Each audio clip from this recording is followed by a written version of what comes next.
McMenamin, Ramona Shelburne, and of course, NBA champ himself, the rookie on the set, Shannon Fry. Welcome aboard. Thank you guys for having me. It's great to be here, Dave. Always good to see you, Ramon. Got it. You didn't have to carry backpacks or anything like that? After the show. Yeah, after the show. After the show, we'll do lunch. We'll do lunch and, maybe an Aperol Spritz. We're good. Well, there we go. Now we're talking. All right, let's get to the top here of our show. Developing story. The NBA has hired a law firm to investigate the Clippers and Kawhi Leonard. This, according to The Athletic. Last week, the Pablo Torre Finds Out podcast reported that Kawhi had a $28 million, quote, no-show endorsement deal with the now bankrupt company Aspiration. And the attention is now moved to team owner Steve Ballmer and whether or not the deal was used to circumvent the salary cap. All right, so Ramona, let's start here. You sat down with Steve Ballmer. What is your biggest takeaway of everything that's transpired, and where are we right now? Well, Steve Ballmer mentioned in that interview that Aspiration had actually tried to bid on the naming rights of what became the Intuit Dome. The Intuit Dome ended up being named for $550 million. And he said in the interview, well, they bid more than that. Well, from what I understand from Clipper sources, they bid almost double that $550 million to name the Intuit Dome, and they were turned down because the Clippers wanted to go, this was Ballmer's explanation, they wanted to go with Intuit, which is a long-standing company, but that gives you an indication of the kind of money that this company was throwing around back in those days. Now, obviously, the NBA investigation will want to discover all of the documents that prove that, or Steve Ballmer said this is provably false. He referenced an email that he says from November of 2021 where he introduced Kawhi Leonard to this company at Aspiration's request. Well, they'll want to see that email and other emails. They'll want to see everyone's cell phones. And so we are at the beginning of a very, very long process. Okay, so I mentioned a second ago you sat down with Steve Ballmer for SportsCenter. Let's take a listen and a look at that real quick. They did request to be introduced to Kawhi. Under the rules, we can introduce our sponsors to our athletes. We just can't be involved. We made an introduction that was in early November, well past when all of this happens. We had a chance recently to go through all of our relations with Aspiration. Mm-hmm. This is where you get to kind of how you prove this stuff. We, as part of our cooperation with the Department of Justice and the Securities and Exchange Commission, we had produced text, emails. We'd already gone through all this stuff because it was part of document production in their investigations. And we even found the email that makes the first introduction. It was early November. I won't remember the exact date. So where could any of this circumvention have happened? It didn't.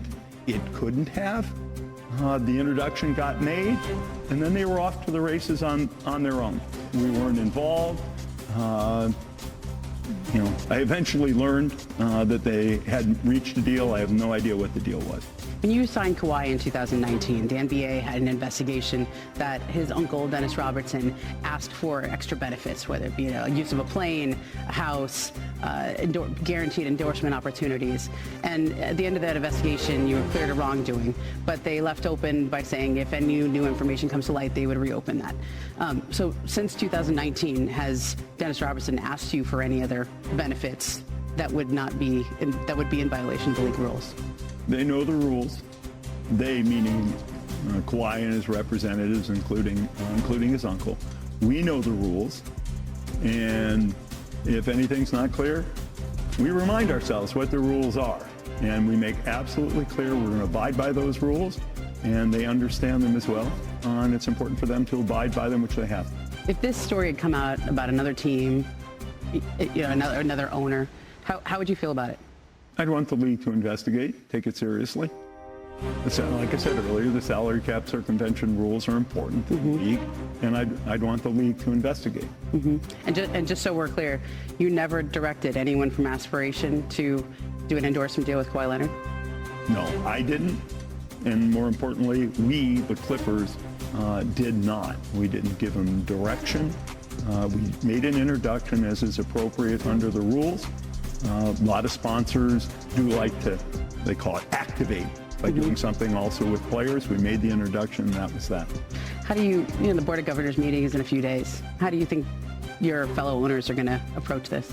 I don't know. I hope they'll have faith and confidence in me, the folks who've gotten to know me, but I can't predict. Cool. All right. Thanks, Steve. Thanks, Ramona. Appreciate your really time. appreciate the opportunity to talk about what we've done and express, I guess, some of the anger I'm feeling about what's going on.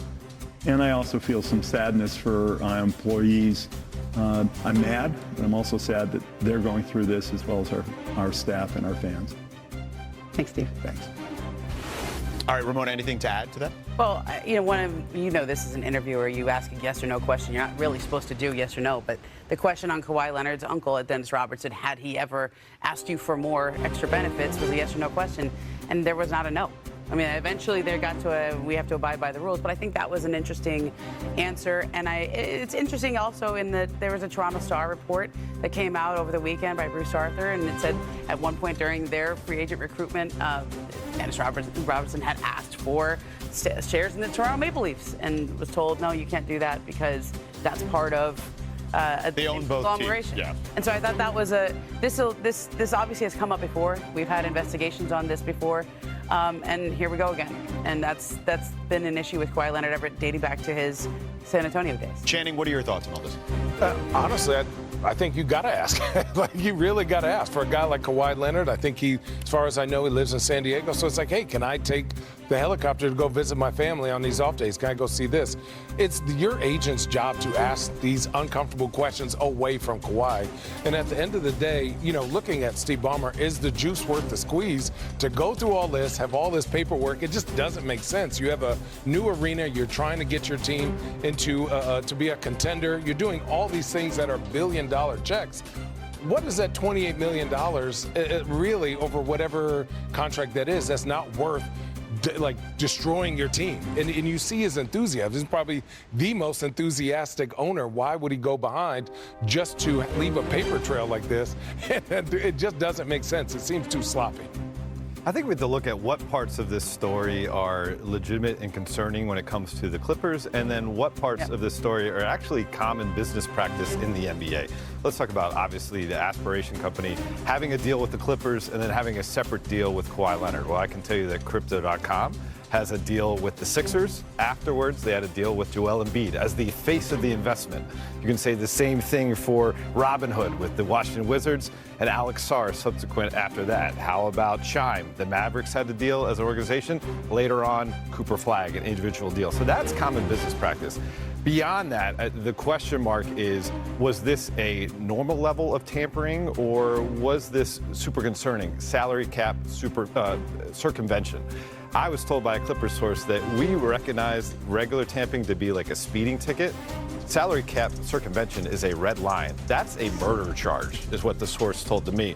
And so there is a belief within the Clippers right now that they are welcoming the league's investigation. They are glad to have professionals be able to review the documents that, as Ballmer told Ramona, they've already prepared for the DOJ investigation.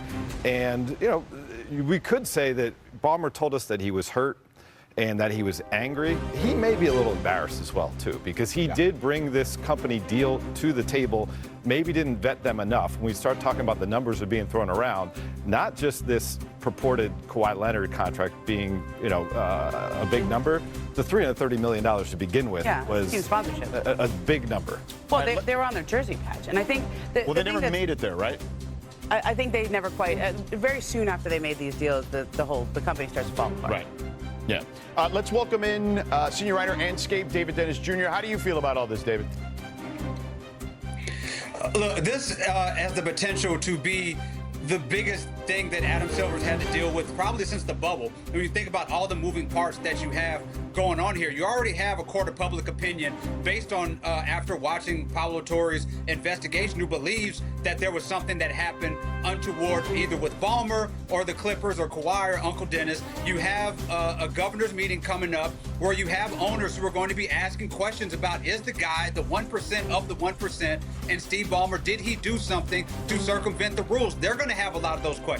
And then on the other hand, on the other side of this, you got Ballmer himself, who has endless resources, who is going to demand that there be actual substantial, not circumstantial evidence in order to do something about this, because he's going to fight, as we saw with that interview with Ramona. And so this is all centered around, let's not forget, Intuit Arena, a place that's hosting an all-star game. So there's so many moving parts and so many things that you have to get right and needles that you have to thread if you're Adam Silver to finally get to the bottom of this. Because this is not the Joe Smith situation. There's not a smoking gun right now. There's not anything in writing that says, yes, we are going to circumvent the cap. This is about Adam Silver having to figure out the best way to handle this. And it's kind of a reminder that all across these leagues, NBA, MLB, NFL, that when they try to be judge, jury, and executioner, they often come up short in trying to actually get to the bottom of these things. Adam Silver has a tough task in front of him to figure out a very complicated situation. Well, and to that point, David, and what I'll say is this, and I'll ask you guys this, this isn't a court of law when it comes to the NBA. There doesn't need to be a quote-unquote smoking gun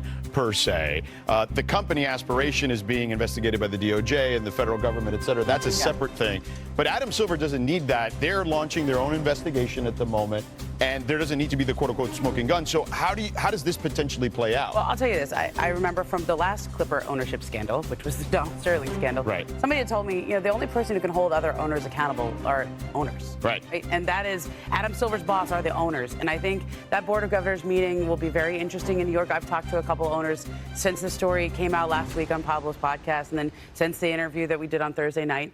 And people are just they want to know more. Obviously, I mean, Steve Ballmer even said if it was another team or another owner, I would want to know more. But I think a lot of this will come down to how much do the other owners push on this? How upset are they about it? Well, I would guess that there would be some that are pretty interested, to Ramona's point, Dave, no? Yeah, I mean, listen, we know that there's no love lost between the Lakers and the Clippers, and that'll be interesting to see how they voice their opinion in these things. And obviously, we saw so far, though, the minority owner now and for the Mavericks and, Mark Cuban, he went on the record with Pablo Torre, and he took Team Ballmer, as he put it. So although, if you listen to that podcast, that tune changed a tiny bit, too.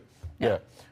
So, look, we'll put a pin in it for now because obviously there's still a lot of things going on here and an investigation that will take place. But let's get to something more celebratory. The Hoops World convened in Springfield, Massachusetts this weekend, and a huge congrats to all those inducted into the Naismith Basketball Hall of Fame. The night was headlined by brand new Hall of Famers Dwight Howard, Sylvia Fowles, Maya Moore, and Sue Bird, Carmelo Anthony, of course, as well. Lots more of them coming up. But one of our own, Adrian Wojnarowski, Woj, was honored with the Kurt Gowdy Award, former colleague here at ESPN, and now the GM of the Bonnies, St. Bonaventure. Listen, we love Woj. Woj is the GOAT, incredible teammate.